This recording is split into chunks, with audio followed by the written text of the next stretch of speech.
long, long time ago, when creatures of myth and magic walked the earth openly with lesser mortals, there dwelt in the kingdom of Daventry a king named Graham. He had won the crown by his wit and courage, when he went forth to uncover and reclaim the 3 lost treasures of Daventry. Now Graham ruled over the land with the aid of the mirror that foretold the future, the bottomless treasure chest, and the invincible shield. The people of Daventry prospered under the reign of the kindly monarch. Just 1 year after returning from his first victorious quest, King Graham arose and looked into the mirror as he was wont to do daily.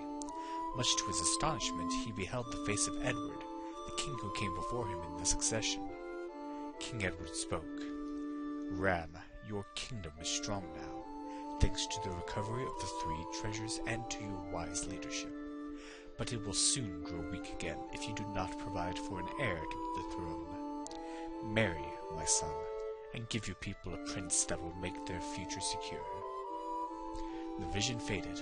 King Graham pondered how he might find a bride fit to reign over Daventry. He consulted with Gawain, his wise prime minister. "She must be good and kind, so that she will love my people, and they will love her," said Graham. "She must have the wisdom to counsel me in my daily problems, and a loving heart to bring me comfort. I wish my queen to glow with an inner beauty of spirit, as well as beauty of face and form." Gawain suggested that Graham host a celebration and invite all the maidens of marriageable age from his whole kingdom. He could then observe and converse with the like of the candidates and see if any one of them fit his idea of a queen.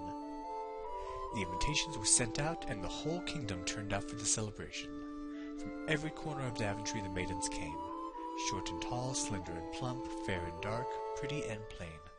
There were maidens from all stations in life, from dukes and earls' daughters to the village goose girl and the scullery maid from the castle kitchens. They all had but one thing in common. They greatly admired the handsome king and were eager to catch his eye. Word had spread that the king was looking for a bride, and they were all thrilled at the prospect of marrying the charming Graham. For 2 days the celebration wore on, and though he tried to be cheerful, Graham gradually became somber. None of the maidens he had met quickened his pulse. One maid squinted, another tripped over everything in sight, another was too coy, and the other one, after her, giggled constantly. They all had some fault, however small. It was with great relief that Graham saw his guest right away at the end of the celebration. He retired to his room to reflect gloomily.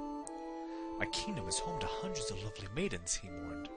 "Why is there not one among them who touches my heart and my dreams?" As he asked the question, King Graham was standing near the magic mirror. He glanced toward it and noticed that the glass had grown inexplicably cloudy. The mist cleared. All at once, King Graham beheld the most beautiful maiden he had ever seen.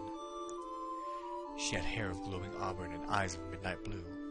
Her skin was the color of rich cream, but alas, no roses bloomed in her cheeks. The corners of her pretty mouth drooped in sorrow. She was standing at a window, motionless except for the stray breeze that stirred her hair. A tear fell from one eye, and sparkled on her cheek like a diamond on velvet. She put up one hand to brush it away, and Graham was struck with the grace of her movement. The king's heart was suddenly enveloped in a strange fever. He knew that this was the maiden for whom he longed. This was a woman who must be his queen. He wanted to find her and bring a smile to her lovely face. He wanted to take her in his arms and protect her from trouble forevermore. Eagerly he consulted the magic mirror. "O mirror wise, I have vowed to make this maiden my bride. Where may I find her?"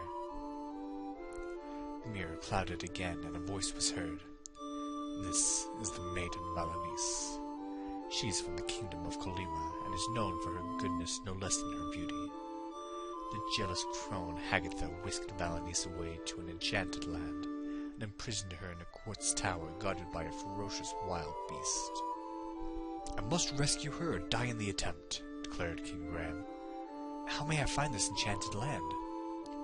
"You must travel to the kingdom of Colima," said the mirror. "There you may search for the keys which unlock the 3 doors to the enchanted land." The voice faded and the mirror cleared. Graham stared at his own reflection.